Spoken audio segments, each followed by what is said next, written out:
Good evening. Welcome. My name is Karen Nelson. I'm the Dean of the School of Architecture.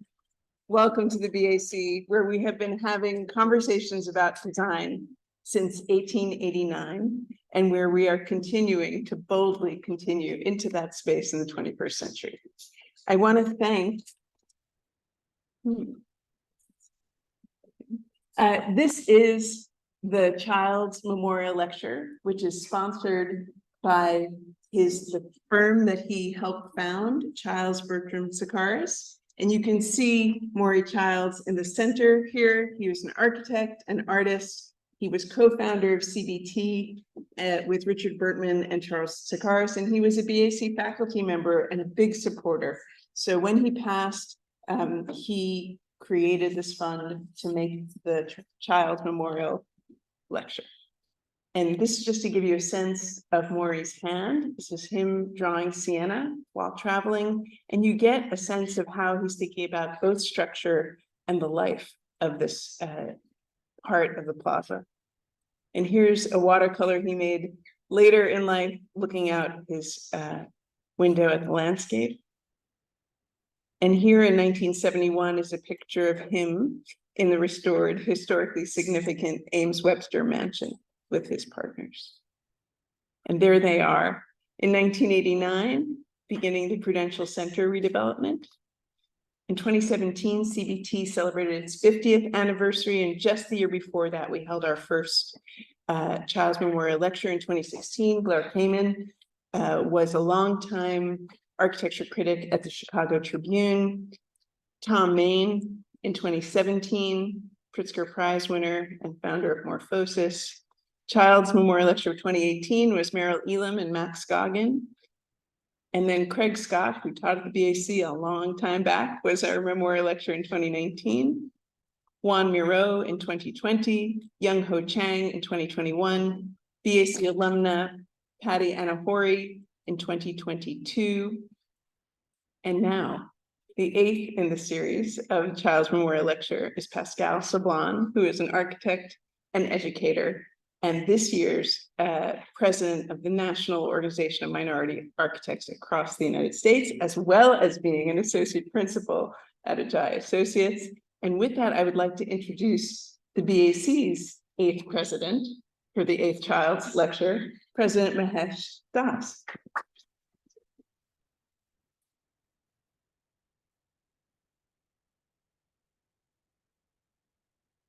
Good evening, everyone. Here in person and online, the many following us online. So thank you for joining us this evening. And it's my distinct honor to welcome you to this year's Maury Childs Memorial Lectureship Series. And we are privileged to have here with us this evening Pascale Sablan, FAIA, a visionary architect, activist, and leader, celebrated for her work that is transformation. Currently an associate principal at the eminent firm Ajay Associates. Pascale brings over 15 years of experience and an unwavering commitment to creating architecture that uplifts communities.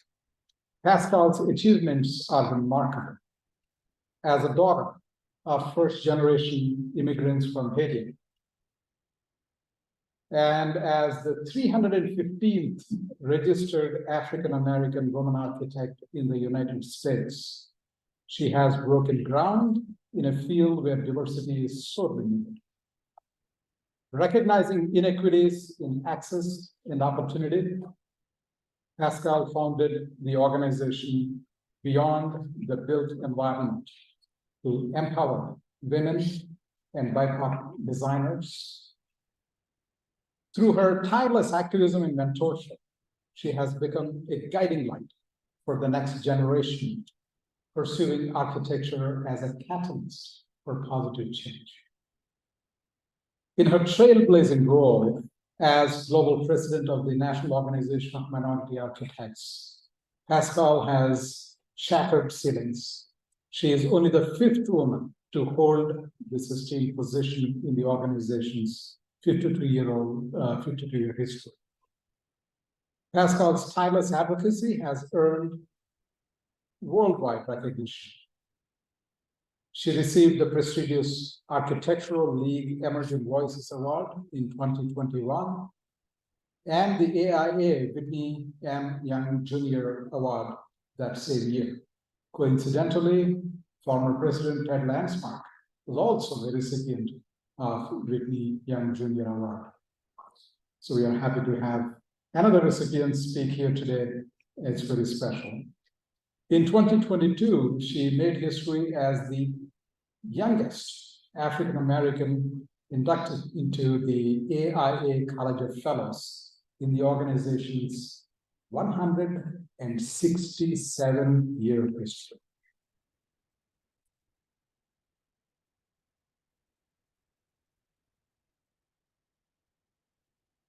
That's remarkable.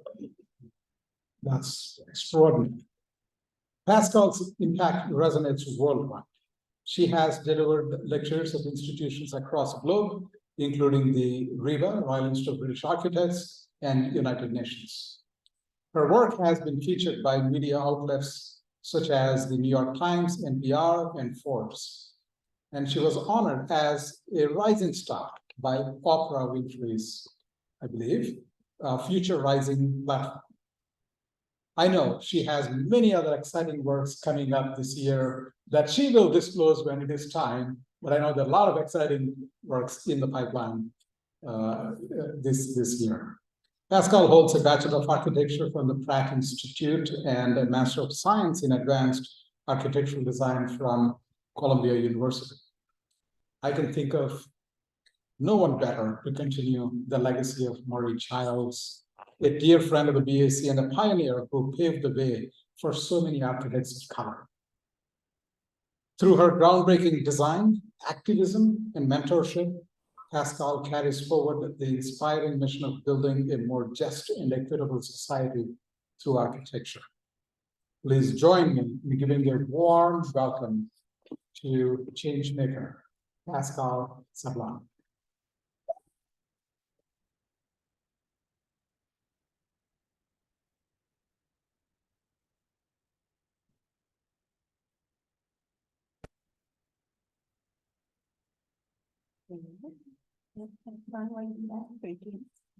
So that was a really long bio. My bad, y'all. My bad. But I have my timer with me because I'm determined to get this done on time so we can have conversations. I want you all to think about things, give me ideas. I want you to give feedback, your questions. This is a collaboration tonight, and so I'm really excited about it. Okay.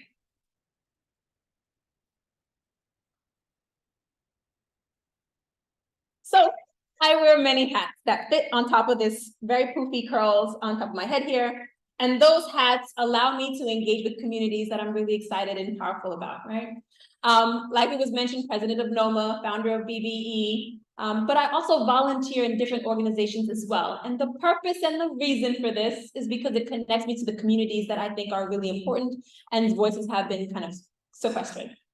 One of my favorite things to participate is the NOMA Project Pipeline Camp, where we talk to little kids, we teach them about architecture, we give them the words, the vernacular about architecture, we walk around the neighborhood, we have them sketch, we have them draw, we have them build their projects, they present it to us and their parents, and then they skip out the door going, I'm gonna be an architect, and I know I've crushed it, and I'm so excited. But when they go, and they continue to research what a great architect would be, what do they find? And that really became the question that started a lot of this journey. So like most millennials, I Googled it, right? What's a great architect? And Google banner comes up with 50 names and spaces. On your screen here are the first 40, where it ranges from contemporary, currently practicing architects all the way to Raphael and Michelangelo. It's a very long list and a breadth of time captured in this Google search. How many are women? 2.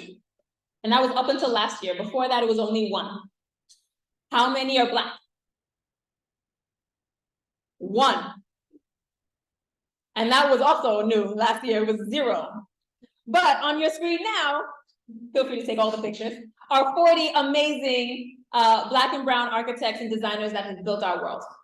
And it's important that we understand that. And so, being the troublemaker that I am, I went to Google's headquarters and said, hey, Google, what is this, the result of this search?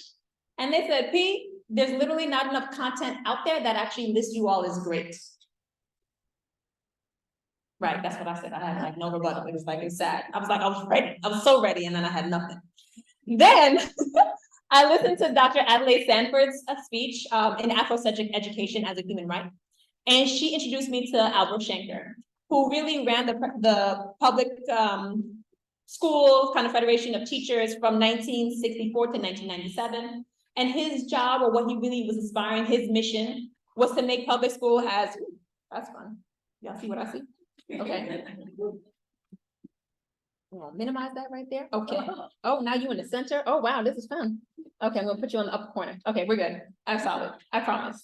All right, I got 2 minutes in. All right. So her whole thing was that in making education equitable, whether you're in New York or in Boston or in California, that he wanted the education to be the same. But part of that process was to eliminate kind of identity, right? Never let the African-American child learn of his or her history, because if they do, they relate more to their ethnicity and will not become an American.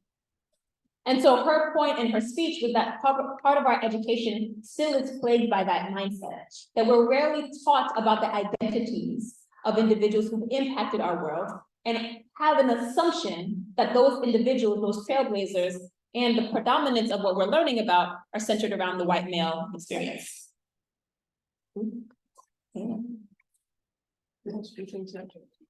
It's okay. It's fine. So the way I set up this presentation today is the black and white pages talk about the issue. The yellow pages are what I've been doing specifically to address the issue. And then the cyan pages is what I'm aspiring to do. Now, why this is important? Because I want y'all to know you do not need to wait for you to accomplish something to share it. If it is your mission, if it is your purpose, then tell that story far and wide, because you never know who in your community can actually help you, support you, give you great ideas, and help move that mission forward.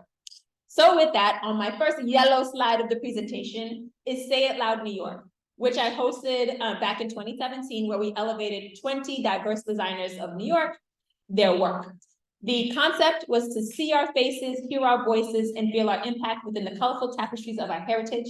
So to see our faces, we had obnoxiously large headshots for the tags, because you know, right? Hear our voices, we had video testimonials on either side of the gallery that had the designers talking about their experience as a diverse professional.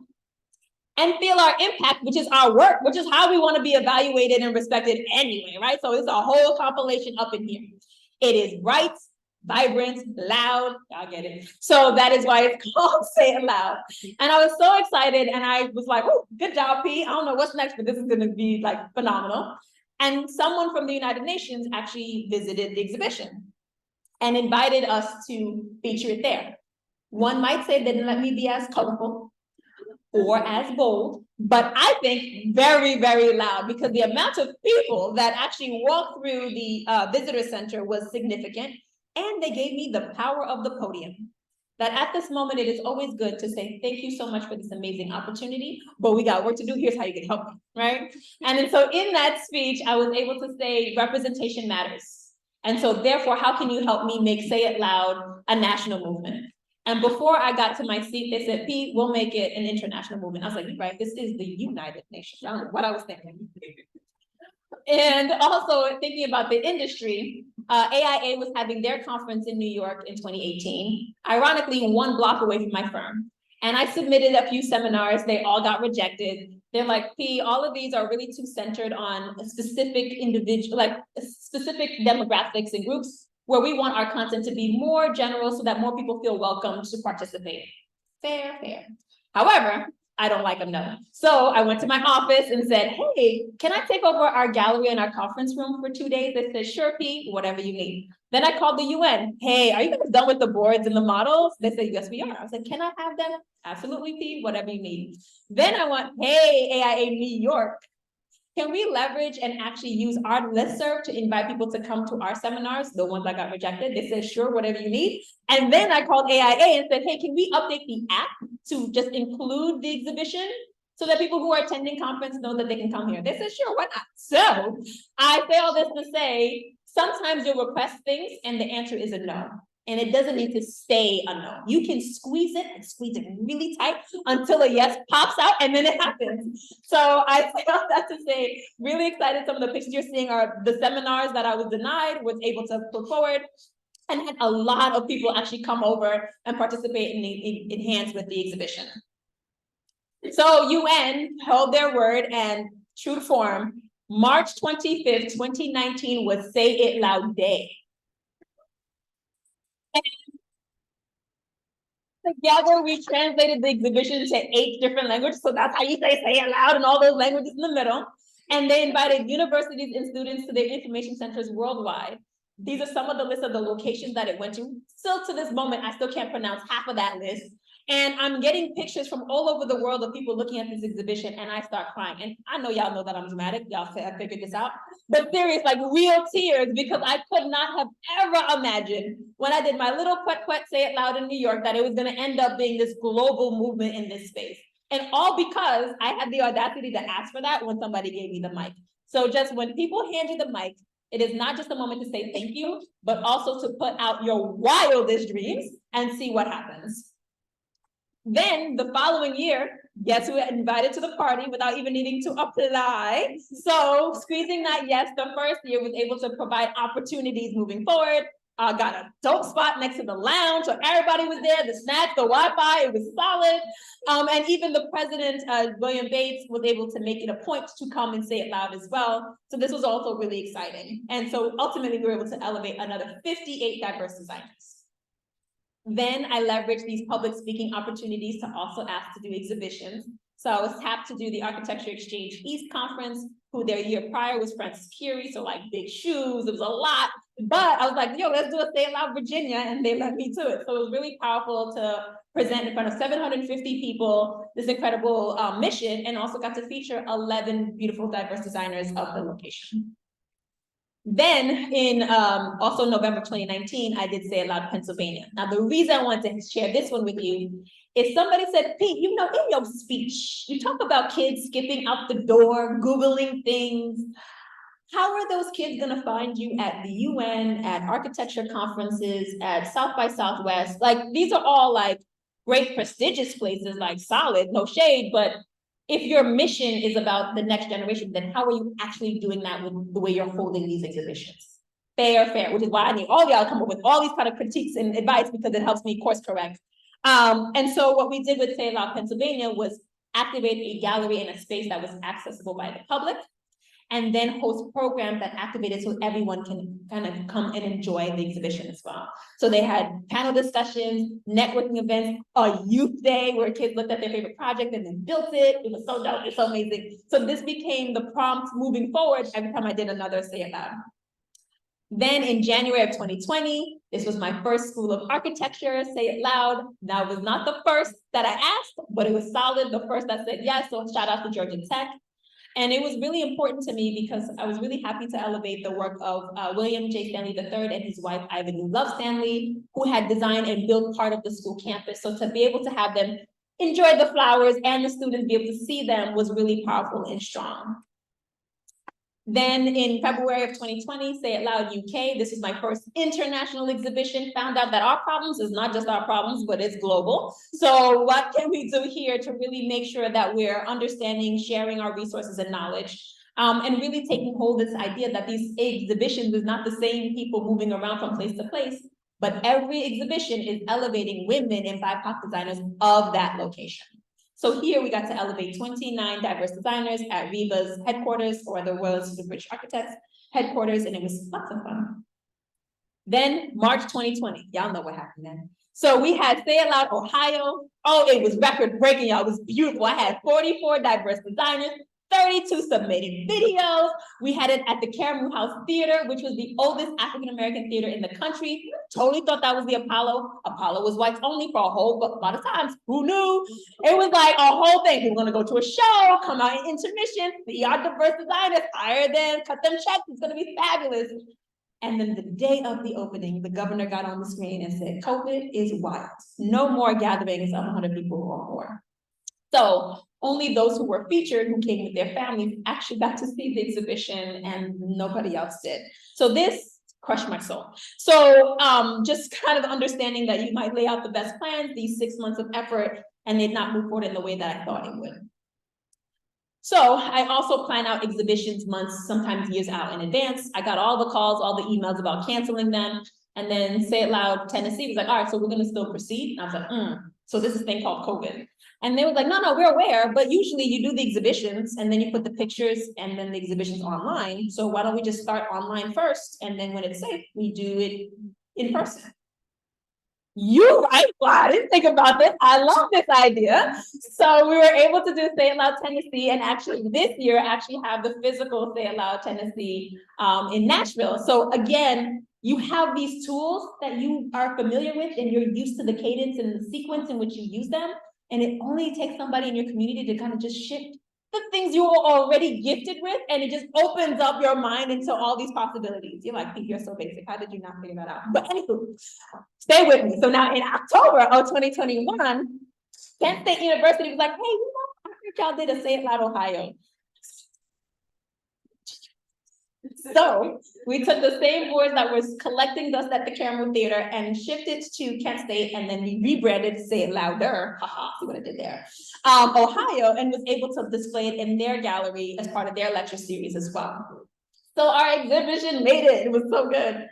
And then Knowlton School of Architecture and Design also said, hey, you know, that looks real cool. Can I see? And so it also moved from Kent State to Knowlton School, and then Akron High School. So it has been moving around, and I'm so proud of this, that by creating not vinyl on the walls, that when the exhibition's done, it kind of gets tossed in the trash, but actually just 4x8 boards, it allows for it to be a standard size, minimum weight, and be able to ship from location to location. And when we started going into high schools, I thought, art centers and performing centers and libraries and elementary schools, like we could take this everywhere, and there's something dense, so whatever, we just reprint that board. So I'm really excited about this model of having both a Say It Loud and Say It Louders, and seeing how far we can take it. Then I did the Say It Loud NOMA 50th exhibition. This was possible because of the Grant Foundation. I got the grant to allow it to happen, where we elevated 81, it was supposed to be 80, but people got feelings. So we got to 81 diverse designers. It's cool, it's good projects, was fun. The legacy of the organization, and also I got fancy with technology, QR codes. So now you can scan it at each tag. So not only do you get to see their headshots, but then you can also see all the pictures, all the drawings, and all the answers as you go through the exhibition, and really move that forward. Then Say It Loud Texas, WIA Texas. So WIA is Women in Architecture. This was my first time that I focused on a particular gender. We got 91 diverse designers who submitted. This one was intense, and that was lots of fun as well. Then it started to graduate and move around Texas a bit. So we did San Antonio in the next part. And then University of Minnesota also invited us to be able to do our exhibition. And then Say It Loud Maryland, which was their first in their brandly new constructed Center for Architecture. Then Say It Loud North Carolina. This is when I almost died, y'all. Like you, I almost didn't make it because 148 diverse designers submitted, and they wanted to have it up in both Raleigh and Charlotte at the exact same time. So that's why the pictures look so different. That's why they're differenting. And it was a lot, but we made it, and we out here, you know, in North Carolina. Then the moment occurred. Say It Loud NAR Melbourne, which is in Australia. We had finally had an exhibition in every inhabitable continent on the planet. World domination.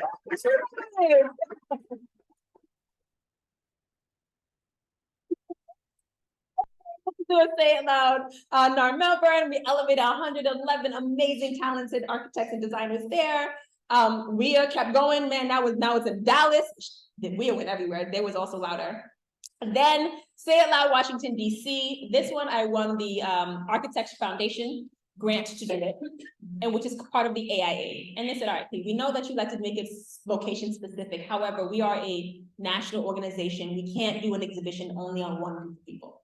So I said, all right, cool. Like, why don't we just do like an exhibition on all fellows, all African-American fellows of the AIA? They said, cool. I said, all right, give me the list. They said, we want the list. So shout out to Noma. Noma be holding me down. Noma had the list. And we were able to put it on social media and say, hey, this is the list that we have, 140 architects fellows. If you know there's any more of this list is missing, please let me know. And people are like, this is the first time we've ever seen all the names together. Like just the list is phenomenal and was amazing. I then hired these 6 amazing students in the center of your screen here, who are my researchers, who was tasked to find the content of every single fellow, a headshot, a project, and a bio.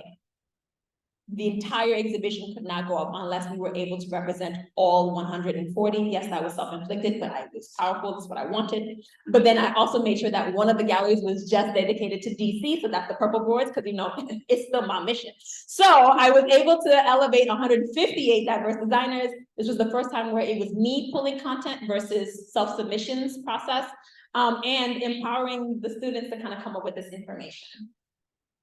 Then, Say It Loud Nebraska. Now, I can't even take 0 credits, no credits over here. It's all RDG and Ben Kroll, who came up with this idea of like, why don't we put it in a shipping container that we can move around the state into different plazas. I was like, we could do that. We could do that. So we got ceilings donated, lighting donated, TVs donated, carpeting, and then we put this exhibition out and it was stunning. And then, so I'm definitely thinking this is our loudest Say It Louder. It has been in 4 different plazas and locations. They sent me videos of the truck picking it up, dropping it off. I'm like, this is so good, so good. So anyway, I say all this to say, again, thinking back to January 2017 when we did our first Say It Loud, I promise you, I would have built billions of dollars that I would have never seen it come to this level. So I'm very hyped by all that it has done. September of 2023, where we're in October. So we still vibing out here. We did Say It Loud Michigan in Grand Rapids, where we were able to elevate another 22 diverse designers. Say It Loud South Dakota in October. You know where I was at last week, making it all happen. The news came through, it was so good. They also had me talk at their local high school and elementary school and their local college. They had me talking, but I was excited to move the mission forward and get more and more people excited about the progress. And so we elevated 26 diverse designers there. And so that's what I've done so far. So my vision, are y'all ready? Yeah. Is to work with kids to write books, small books that elevate the identities of these amazing designers and their projects. I want 3D pop-ups of their work to make it really spatial and dynamic. And then also Legos. So I appreciate Lego for all that it does. And acknowledge that a lot of people who are interested in STEM or STEAM really uses that as a tool. And I also think that the architecture product line is dope. Like the booklets, it tells you about the design, it tells you about the architects, it says so much. So I was like, so hey Lego, how come none of these projects are by women or people of color? And they were like, oh, that's a great point. Why don't you come to our headquarters in Keynote, our design conference? I was like, shh. You right? So I showed up this year, March 27th, on my 40th birthday, and I brought my kid with me because I was trying to also get like Mom of the Year award while I was at the same time. You know what I'm saying? Multitasking. And so they said, oh, in your presentation, just kind of talk about it. I was like, talk about it. We're gonna be about it. So I was like, here you go, design team. Here are some projects designed by women and people of color for you to consider in your architectural product line. And you're gonna say, P, you showed them 4? Nah, I didn't show them 4. I showed them 8. Right? We're gonna go for it. We're gonna throw it out there and see what happens. And then once I was done with the different projects and the people's, then I said, I also perused Yo Cities collection and noticed that you have none from the continent of Africa. Here are some great cities for you to consider there too. Monuments. Ghana has the Black Star Gate. You have the Champs-Élysées. I feel like they're comparable. Things to consider. So that it actually landed really well. And they are thinking about integrating multiple projects into the architecture product line. And then the goal, the wish, the mission at this moment is those boxes to be branded with NOMA and royalties to be given to NOMA moving forward. So that's what I'm It's still a science, but we're working on it. And so that's part of the exciting kind of moment there. All right, so the namesake of the lecture is I Was Asked to Stand. And that is because of my experience when I was in School of Architecture. And I always knew I wanted to be an architect. That was my answer growing up. And when my second week of school, a professor asked me and another student to stand up and said, okay, these two will never become architects because they're Black and because they're women. And I was surprised by a professor would make such a strong proclamation without knowing my name or my capabilities. I was shocked that in a room of like maybe 60 students, only 2 of us were Black women. Like I was like, that's it, like there's nobody else. And also stunned by the silence of my peers. And I sat down and the student to my left, Simon C., shout out to him, said, you better not let that be the reason that stops you. Prove him wrong, right? And as a very, very competitive person, who doesn't like the word no, that was the sentence I needed to hear in that moment. But I'm from Queens. I'm coming from a very Caribbean neighborhood. I also went to an all-girls Catholic preparatory high school where I was told how amazing I am because I'm a woman, or how incredible I am because I'm a person of color. Then to come into a space and be told that I'm irrelevant for those 2 things just didn't make sense. And I call it my I was asked to stand moment because I realized that when I walk into a space, I'm representing more than myself. I'm representing my race and my ethnicity, my gender, right-handed people, curly-haired people, people who like pink, like, man, I represent all of us. And so therefore, I need to show up and show out every single time. My performance cannot be the reason opportunities are taken away. The goal, the mission, was for it to multiply them. And that is a weight and a burden that a lot of us carry. And so when I share this story, I often ask the audience to stand.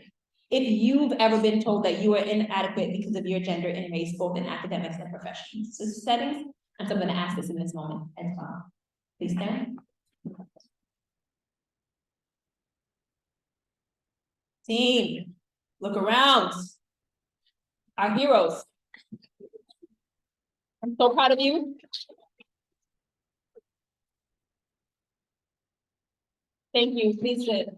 I'm so proud of you for hearing that message and telling them to kick rocks and other very colorful terms. I'm excited that you saw pride in yourself and your talents within yourself and persevered. But it's also very important to understand what happened to me doesn't just happen to me, but it happens and it is part of the process and it's part of the elimination of diversity in this profession. And so as being president of NOMA, I also have the amazing opportunity to work with the other anchor institutions of the organization, of the profession, like ACSA, and talk about what are ways of holding people accountable for some wild things that they say, and how can we report it and how can it be handled.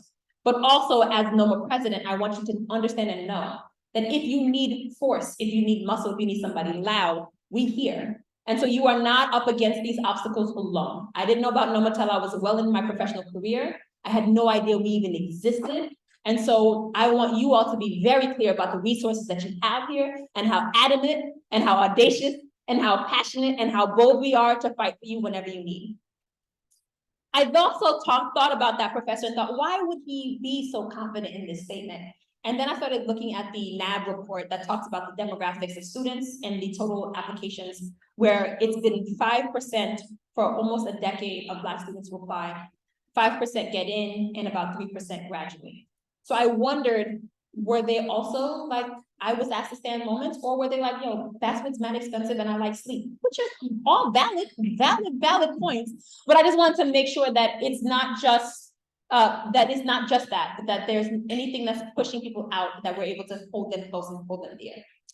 The next is the demographics of our professors. So 34% are licensed, 2.5% are Black, 32% are women.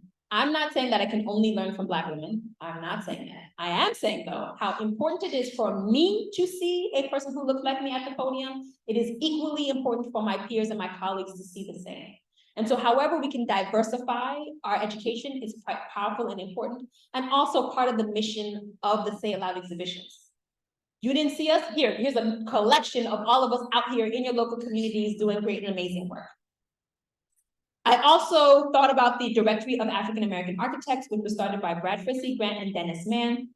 And in January of 2020, University of Cincinnati thought it was no longer an important resource to fund, and they defunded it. And so I spent a lot of the first quarter of the year trying to find another group, another institution, the Smithsonian. I was calling everybody, who can take this on? Because this directory became the ruler. When we say, rah, rah, we want diversity. Yeah, okay, but you can't manage what you don't measure. How do you know we're doing better? Well, this is the website that does it. I can say I'm the 315th because of this directory. I typed in my name, and that's the number that came up at the top. So just understanding that this information, this content gathering is quite important. So again, shout outs to NOMA. And again, part of the reason why I poured so much of my life into NOMA is because they show up in ways and places that are very important to me. And so now in the center of the screen there is the new web address for the directory. And we're also going to be rolling out later on this year other ethnicities as part of this object to help move this mission and identify us as well. I also like to talk, which y'all have figured out by now. I give a lot of lectures, but also as the NOMA historian, way back in the day, I also launched our Vimeo page where we have seminars, panels, lectures of diverse designers and members of NOMA presenting. Because although we are very fabulous at presenting DEI issues, we can talk about other things, projects, master planning, like we do it all, I promise. And so if you are searching for content, this is a really great portal to do that. The Smithsonian actually has it on their website as an important resource. So it's hyperlinked, which kind of shot up a lot of the views and numbers in that space. I also went back to Pratt. I was like, you know what happened to me back here? We're gonna correct that. So when I was president of the New York chapter, we hosted the Young Designers Conference where we invited 58 students of the local community, both college and high school. And this was important because I wanted my college kids to know that they are already in a position to mentor. You do not need to be 1,000 years old before you start giving back. Every step you take in your career, you can take, reach your hand back and pull somebody with you forward. And having the high school kids ask the college kids these questions was way more relevant about their experiences in the process than me, who like graduated like a billion years before that. We also did crafting the interview, talking about mock interviews, portfolio reviews, anything that we can do to help position you all in a way that you can go out for jobs and do great in that process. I also leverage social media for social change. I launched the Beyond the Built IG page, the one and only time I'd be like, watch your phone and start following us. But why this is important is because we wanted to cultivate a community that cares to hear our story. It's also a place where people are empowered to share their story. And it also reflects the diverse paths and ways of impacting the built environment through social media. So we're at 9,000 followers right now. 10,000 would be nice to close out the year, you know, hint, hint, nudge, nudge. But also, if you want to share your story, please let us know. I would love to elevate and celebrate your work as well. Then, all these exhibitions, these 45 amazing Say It Loud exhibitions that we have hosted, I'm like, but like after like it goes down, who gets to see these things anymore? And so what we did is, Google said, they don't call us great. So I launched the Great Diverse Designers Library, where each bio starts with the great architect, the great urban planner, the great interior designer, the great artist, the great architectural students, the great. We're gonna rate them out. So for that, SEOs are gonna pick up on that rhythm. And so the library is currently organized in 2 parts, by location and by AFO order. And currently we have 1,093 amazing profiles represented in the library.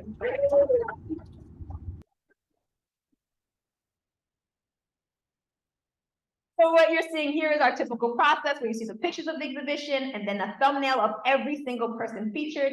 You click on it, it takes you to their profile in the Great Diverse Designers Library. And then that in May of 2020, that is when I sat and converted all of my past exhibitions to be virtual as well. And so these are all the locations in which we have represented in the exhibitions in the library. So feel free to explore at your leisure in your pajamas at home.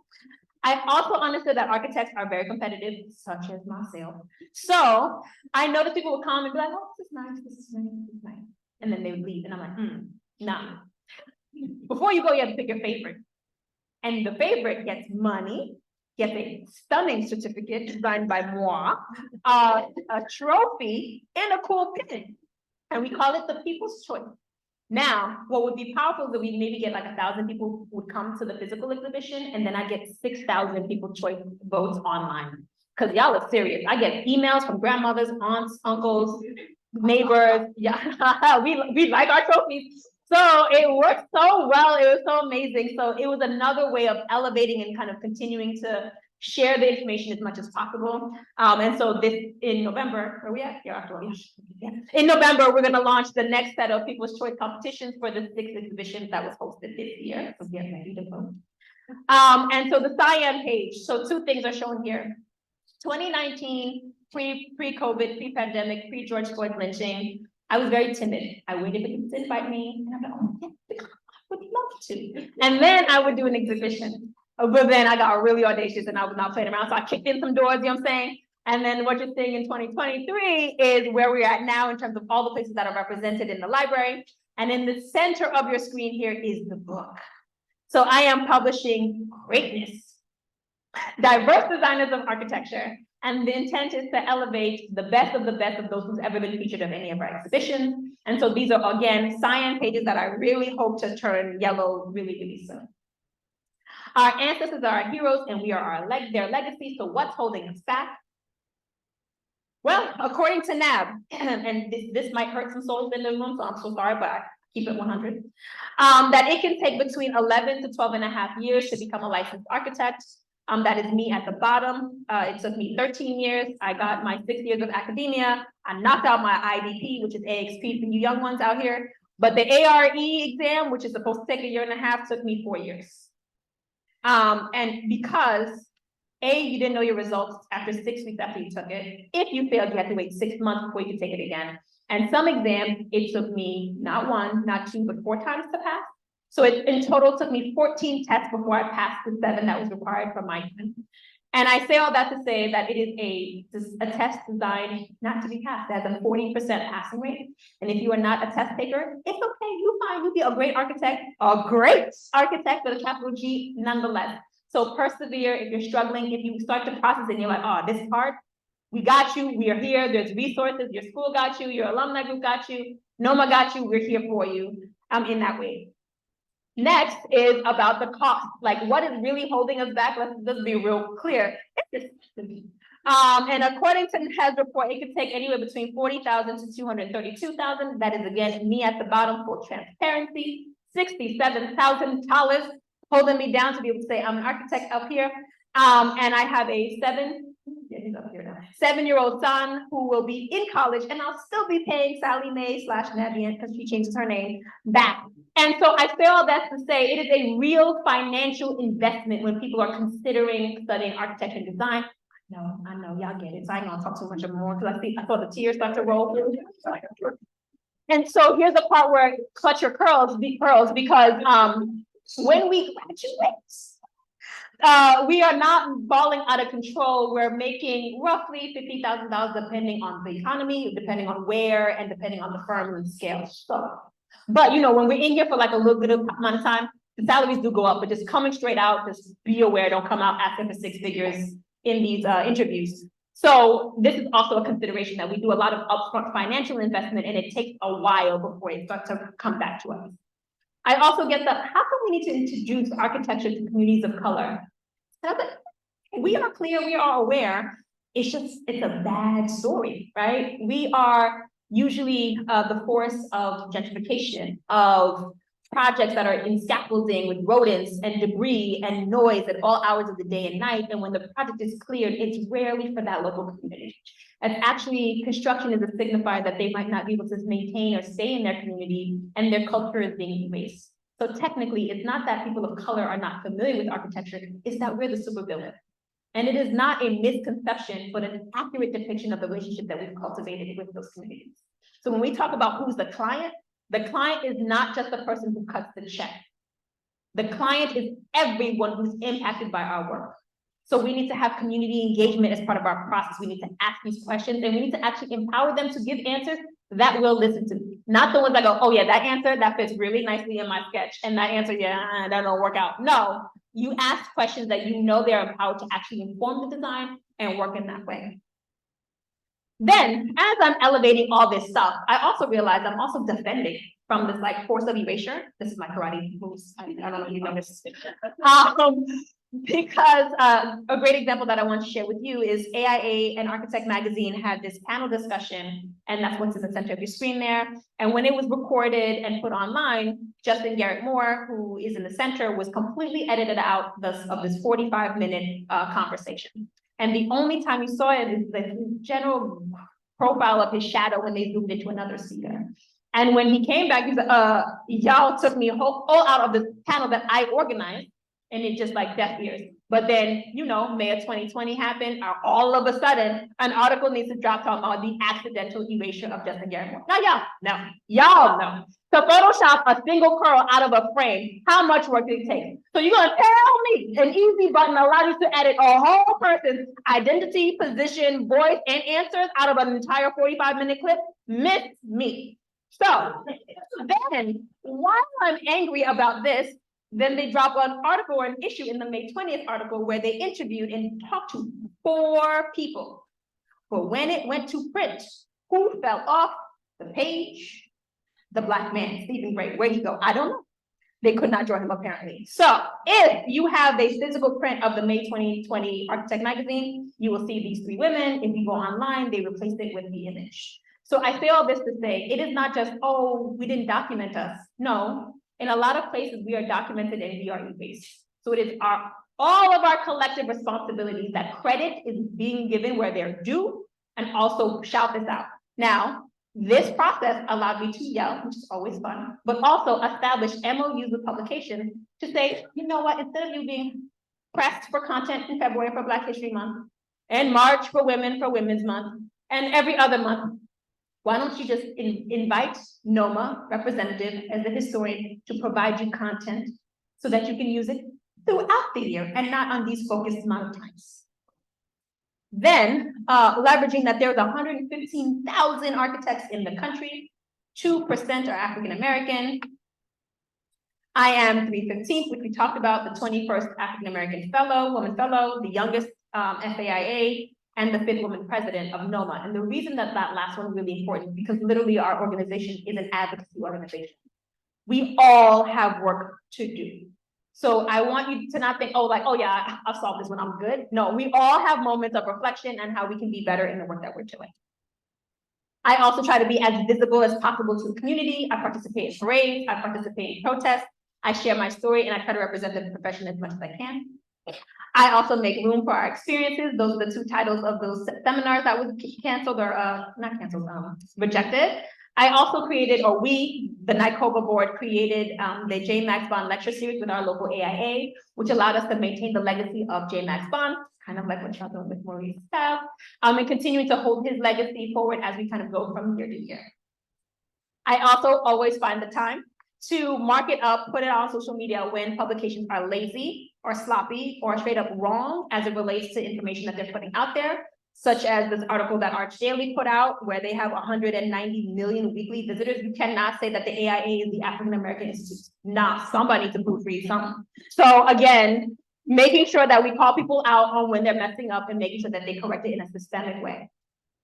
I also started the Stay With Media campaign because I was like, man, I can't do all the talking. So I've asked media publications or Stay With Me media to leverage all this content from all the Stay Aloud exhibitions and in our Great Diverse Designers Library.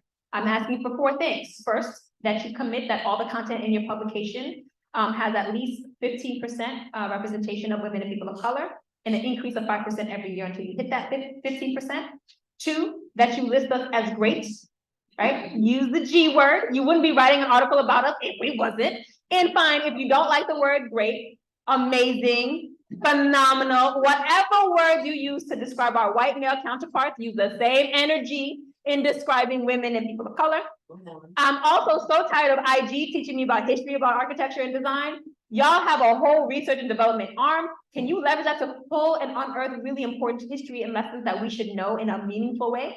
And then lastly, can you please share how architecture itself can be used to harm and to heal? What you're seeing now are the 9 publications that's taken on that pledge with a total of 6.3 million monthly impressions. These are the publications that care to hear our stories, where we should be subscribing when we finish a project, when we write a white paper, when we do amazing things. These are the kind of publications who are interested to hear it. And then also on the website, I also have a thumbnail for every major architecture publication that I could think of. And if you click on the thumbnails, it actually has an auto-filled email with the editor's information right there for you. So you can tell them to sign the pledge as well. I appreciate you in advance. Thank you. And then architecture as advocates. So thinking about, we talk about the profession a lot, I know I have, but I also want to talk about the project that we're in love with designing and constructing and how we can be more about that. So before I can talk to you about architecture that heals, and it is amazing, I want to talk to you about architecture that harms, right? A really great example is Robert Moses, who was very much a prolific and important figure in New York, but also an avid racist. Did not know this. And when he was creating his beloved Jones Beach, he recognized that what he called as the undesirables, and we are people of color and immigrants. So we were those 2 things, he was not a fan of us. So he recognized that we use mass transit buses to get from point A and point B. So he mandated that the overpass bridges on the Southern State Parkway be 9 foot or shorter so that buses could not get through. So there are over 20 overpass bridges over the Southern State Parkway between the city and Jones Beach that was literally the physical manifestation of this man's racist ideals. This is important for you to understand that this is not the one and only example of such, right? There's projects that have both affordable housing and market rate housing, that they need the affordable housing to make the performance work and make the monies work, but then they have a separate entrance, which is to me the modern days of whites and colors only entrances. You have gentrification, redlining, all sorts of ways in which architecture is harming. So I need y'all brilliant minds to think about architecture, design, landscape, interiors, and ways of that they can heal. There's projects like the National Memorial for Peace and Justice, which I affectionately call the Lynching Museum, that has pieces of metal that hang from the ceiling that inscribe the names and events of lynching. And people are very angry about this project. But if you are angry about metal in ceilings, I need you to bring that same energy and outrage when it's Black and brown bodies. Then we have the National Memorial for African American History and Culture. When I say the Smithsonian, like there's not like 1,000 Smithsonian, this is the one I'm referencing. Dates back to be a 100-year advocacy effort to make it come to fruition. Back in 1915 is when they first requested a museum on the mall dedicated to African Americans, and the response was we had not significantly contributed to society to warrant a museum on the mall. So this took 100 years and George W. Bush to make happen, so proud.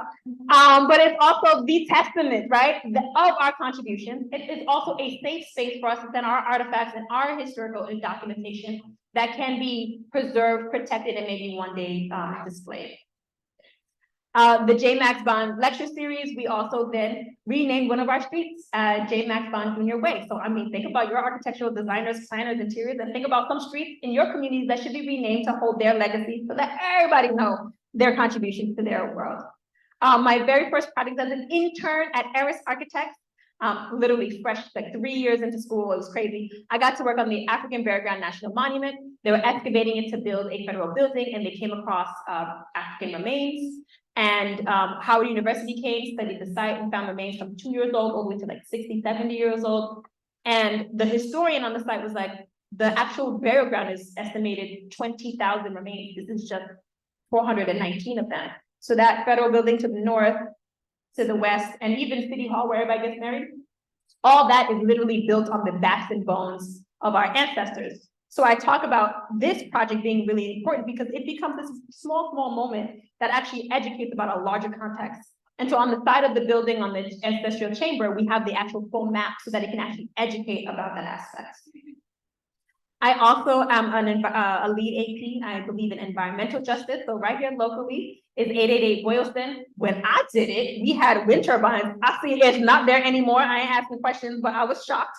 But I worked on this project. I was really proud of it. The highest performing executive office building in all of New England at the time. I don't know where y'all at now with it. Y'all feel like y'all making big moves. But really excited about designing architecture that actually heals the earth and not just extracts from it. Bronx Point, oh, thank you, I appreciate it. Bronx Point, which has its ribbon cutting on October 19th, is a 542 affordable housing. Yep, I saw it. 542 affordable housing. That's why I'm talking about New York back. Residential. But wait, the first ever brick and mortar hip hop museum at the podium ever in the world. Can you believe that? I cannot. But I'm so proud, very excited.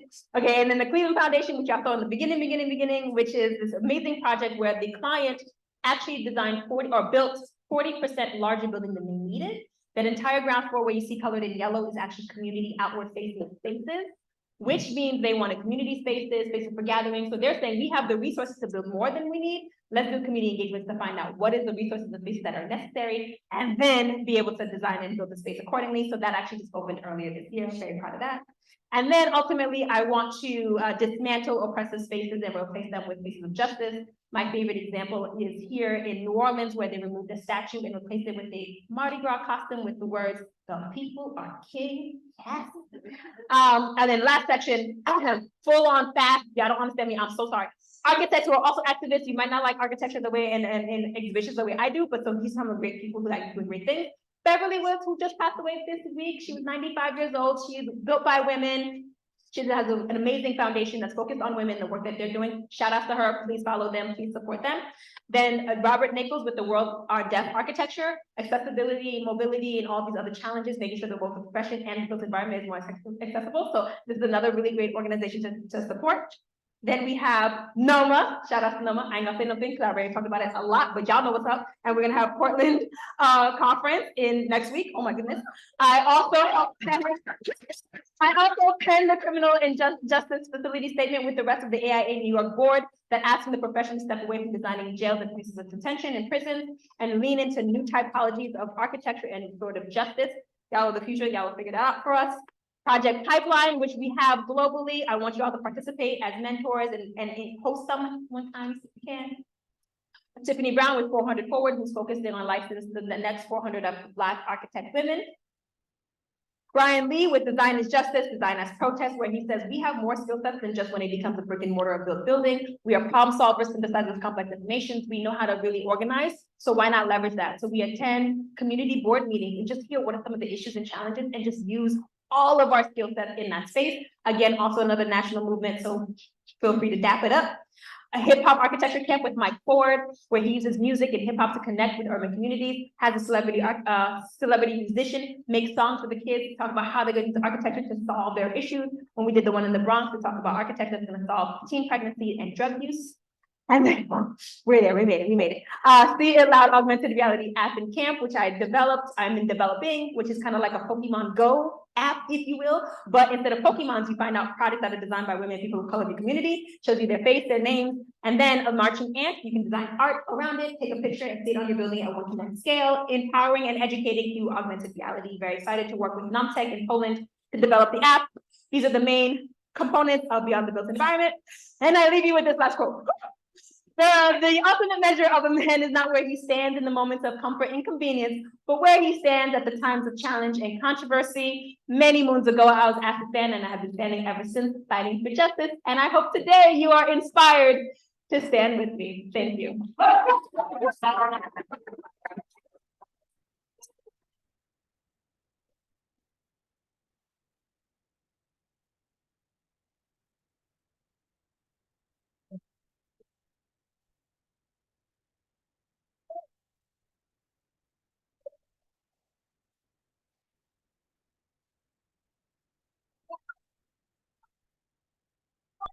I did what I could. I know y'all want to leave, y'all going to go home. I don't want you to leave me. I need questions. Anyone has any questions, please? Questions? Oh, y'all can't hype it up like that and not no questions. All right, there we go. How do we bring Say It Loud to Massachusetts or Boston? I like what you just did there. You've been working on that, and I think we're gonna strategize to find the time and answer any questions, but that's the goal, is to definitely the stunning gallery right here that we can elevate. And it is open to students, professionals. It is open for both projects that are built and not built. Like, have fun. And if we have legacy members who are no longer with us, we also submit them as well and elevate their great work and contributions to our society. Yeah. All right, great question. Hello, the bomb. I can barely hear myself. It's for the thing. Oh, what's up? You are the bomb. So I got a question. So clearly you are very active in terms of the work that you do, and you represent us and architects completely 100%. That's without a given. So what I want to know is, how do you find that balance in terms of doing the good work, but also making sure you're not on the borderline of being performative? Because you know how there are times where people are just all about the cameras, just like you were saying with like Black History Month and Women's History Month and et cetera, et cetera, et cetera. How do you as a person find that balance between both? Beautiful. Thank you so much for the compliment and the question. So ultimately, and I was sharing this earlier with the NOMAS students, shout out to my NOMAS peoples, is that I actually move with my mission first, right? There's going to be a lot of opportunities to participate. People are going to want to put you on a pedestal or put the light on you all the time. But why? For what purpose and what is it serving? So I try to really think about what the ultimate mission is that I'm trying to accomplish and measure everything up against that. So there was, for instance, a book publisher who was down to sign, but they wanted me to make the Great Diverse Designers Library a paywall. And I was like, no, like, no, like, that is the mission. It's supposed to be as accessible as possible. I cannot make it a paywall. And so I step away from that opportunity because it's not the right one that aligns with my mission, right? And so I find that what is important, that I try to move with as much authenticity as possible, but also mission for it first. And if you're down with the mission, we could be cool peoples. If it's not your mission, that's fine, that's okay. But I have to move in the way that I feel like that I have no regrets in, and that I feel allows me to feel replenished by the work, because it's a lot of work. And so keeping that level of rigor in those decision-making processes are really important. And when I'm asked to sit on boards, which happens often, I want to know how much power I have. The first and only question that really matters to me is, does things pass with a unanimous vote or not? And if it does not require unanimous votes for large issues, I do not participate. I'm not here to just sit there and look cute, which I can do, but we got things to do. So if I hold it up, nobody else can move forward, then I know that I can actually push the agenda forward. And that's a very important question to ask. So you will be asked throughout your careers as leaders to sit in different roles and positions of power, making sure that you can yield it in a way that really serves you and moves your mission forward. Thank you for the question. Yes. Thank you. So, it's honestly just inspiring the way you have achieved so many things and the way you keep moving on. But you know, a lot of times it's frightening figuring out your path throughout these things. So have you ever had any mentors, or do you have any mentors as of now that you look up to and you get advice and just inspiration from? Great question. I have a lot of mentors. I have about 8. And the reason why there's so many, I'm reading, but also I realize that there's no superhuman, but each person has a superpower. Every person has a superpower. And I realize where I'm falling short on certain things and where I need those advices. So some people, it's like, yo, you are an amazing parent. You are my mentor as it relates to parenting. And some's like, man, you know how to get them dollars. You are my mentor as it relates to contracts and proposals, right? And so really it's about creating relationships with people where it's not just asking all the time, but also having conversations and supporting what they're doing. So if one of my mentors has an advocacy organization, has a business, has a product line, I support, I show up, I share information, I also participate. Because all relationships should have a give and a take. But what I want to create is meaningful relationships that allow us to grow and evolve together. And it's really critical that you have multiple mentors, because one person can go through some things. And I was sharing with you all earlier, like, if you watch me on IG, you think I have the best life. Man, you know how many times I was in the fetal position crying this year alone? Like, no. So sometimes you reach out to your mentor and like, oh, they didn't care about me, they didn't get back to me, and they're going through stuff. So also having multiple mentors is clutch. And then lastly, when you submit for awards, because y'all are going to apply for all the awards, you need to have recommendation letters from multiple people. So having mentors who are intimately aware of what you're doing and how you're doing it is also really important. Thank you so much. Thank you. Time for one more question. Maybe even 2. Forgive me, y'all. Forgive me. Firstly, I'd just like to say thank you for being here. Thank you for all the work that you have been doing. My question is, how or what can you recommend for staying your authentic self when you have to face being in a profession that is white male dominated, and you want to be yourself and be as New York as you are, but you have to go, it will rub the status quo the wrong way. How do you fight the urge to not To assimilate. Thank you.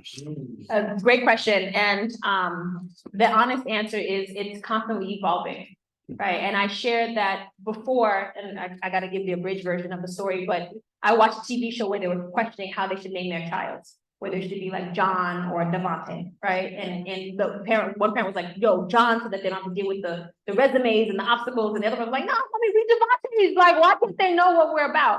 And realizing that my mindset had been really centered on I like my name Pascale Sablan. You have no idea whether I'm a girl or a boy. You have no idea what my ethnicity is. It helps me bifurcate all these issues. But your name is your identity. So like, how flawed and messed up was that I liked my name because I thought it didn't show who I was. And so that's actually when I changed my bio for the first sentence to say Pascale Sablan, 315 living African-American woman, female architect. If there's anything about that first sentence you now down about, do not continue to read, we ain't gotta meet. And so when you talk about rubbing, you are rubbing my way, we rub together, we make good things, we rub together, you move out of my way, but we rubbing, we moving forward. The next thing that I did really truly, and I wanna share this one, is my hair. For a long time, I was religious about flat ironing my hair to subscribe to a very European understanding of what beauty is and what professionalism is. And it wasn't until I had my kid in 2016 that I was like, how am I gonna tell this little one to love himself if I work like 3 hours every week to flat iron this thing, move the top of my ears, so y'all know who a hot combs are doing, and can't work out, can't do in the rain, man, can't be humid outside, can't go on vacation, you can't do lots of things, right? And so I decided to do a no heat pledge and just never put heat. And it didn't matter if it was the president, if it was Oprah, whoever invited me, I had to show up with my hair curly and I had to learn tough how to deal with my hair. And now it's a given. And that transition was tough because then I'd show up with my hair curly, but all my profile pictures and headshots was with my hair straight. So purging this idea of what the media needs to see and what people need to see to accept me slowly gravitated out of my life. And I say this to say the audacity and the ability to hold my identity in these spaces is something that I built with each step, with each space. It's something that Noma also gifted me with, and it's something that I'm constantly learning to do. As well as like the way the language that I use. COVID taught me to stop code switching.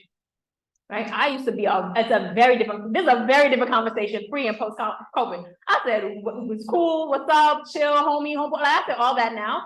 And it's like, why am I using, part T and the no me plan?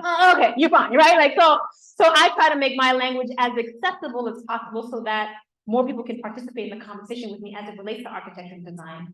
So every day I'm learning something new. I don't think you need to come out the BAC gate, ready to go, all ramped up, got it going, but like just know that you have that freedom and know that you have that resource of support to allow you to do that. And you have precedents of other one of us that are doing that as well. Fair? All right.